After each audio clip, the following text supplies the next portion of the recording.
Audience members, remember I'm looking at you guys too for people who are being very respectful, people who I can send for the glory. All right, now White Tories, are you guys ready to do your battle scene? Sorry, you don't have a red? A red what? Oh, you're fine, you're fine. Just pretend like you're a lobster, okay? All right. On the count of 3, let's give them a big lights, camera, action, everybody. Ready? 1, 2, 3. Lights, camera, action! Even though there have been some Americans killed in the Boston Massacre 5 years earlier, the battles of Lexington and Concord were the first of the American Revolution. The battle happened on April 19, 1775. The British were planning on arresting Samuel Adams and John Hancock in Lexington, but Paul Revere rode his horse to warn the town the British regular army was marching into the area. The regulars are out! The regulars are out!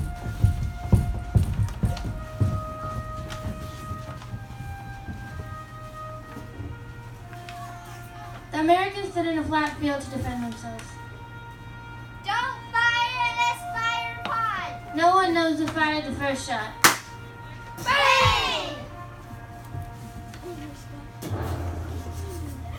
Bang! Bang! Bang! I've been hit! Bang! 8 Americans were killed and 10 others were wounded. Victory!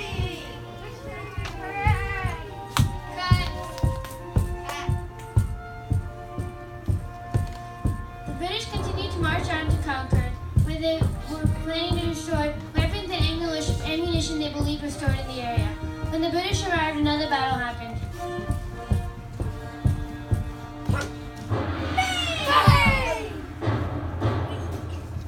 The Americans were beating the British regulars. The British had to retreat about 16 miles to Charleston, where there had been 174 killed, 176 wounded, and 26 others missing. The battle later became known as a shot heard around the world. Give them a big round of applause, you guys. Great job. Fantastic work. Go ahead and start packing up your battle scene there, White Tories. While they do that, let's stand up, Blue Rebels. Let's stand up, Redcoats, and start walking back to our seats as well. And I do have a question. Just for Blue Rebels and Redcoats that weren't in that battle scene, just for people that weren't up here. What was the Battle of Concord later called? What was the Battle of Concord later called? What was the Battle of Concord later called? Battle of Concord was later called the Shot Heard Around the World. Let's deal with this later, you guys. Go ahead. Thank you for going quietly back to your seats, White Tories. Great job, White Tories. Thank you for going quietly back to your seats. Don't worry about that right now, you guys. Don't worry about that right now, you guys. Thank you very much. Now, Patrick, you're absolutely correct. That battle is called the Shot Heard Around the World.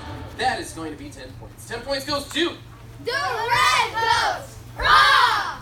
Now, of course, I do need to give the White Tories some battle scene points as well, you guys. Thank you for having a seat, White Tories. Don't worry about that kind of stuff right now. Now, you guys did a really good job on your battle scene. You guys obviously worked really hard on it, am I right?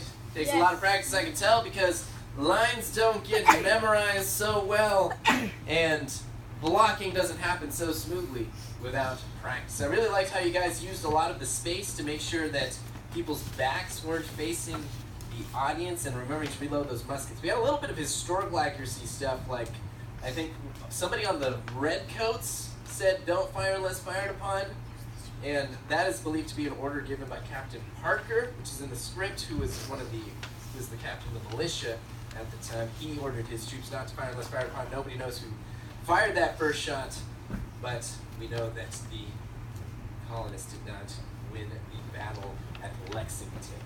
Am I right? But you guys did a really great job of setting up your set correctly for both of those two battles, and of course all of the lines did get said, and we did a great job memorizing. You guys, I have to give you 75 points. 75 points goes to The White Tories! work, White Tories. I see you guys wondering what to do with that stuff in your hands. Just put it under your chairs, you guys. You're not going to need it for now. They're not going to need it for now. So just put it under your chairs for now. Of course, I am always looking at the audience as well. For people who are following my directions quickly, who are being very respectful and enthusiastic. Ryan, can you please go for the glory? Go for the glory. Everyone say, go for the glory. Go for the glory. Go for the glory. Oh, the glory! Oh, the glory indeed. That's going to be 50 points, you guys. 50 points goes to The Redcoats! Rock! fantastic work, you guys. Now, battles of Lexington and Concord. The Revolutionary War had officially begun. Plan of the First Continental Congress had obviously backfired, so in May of 1775, new delegates formed the Second Continental Congress, and their new plan was to hope for peace but prepare for war. So they authorized the Massachusetts militia to become the First Continental Army. The first commander-in-chief of the First Continental Army was none other than General George Washington. Coming up, George Washington. Give him a big round of applause, you guys. It's George Washington. George, I think you're going to need this. Go ahead, take it away, George.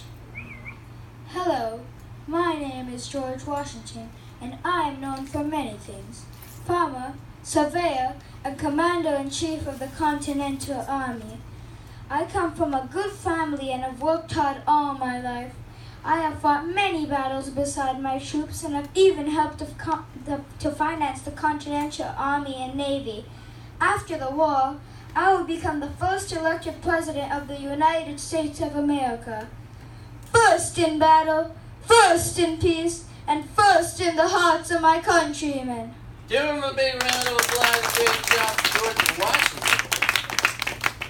Really love that costume. Once again, I really might need to get a wig from you after this, George Washington. That's going to be 50 points, you guys. 50 points goes to The Blue Rebels! Ha! Ha! Ha!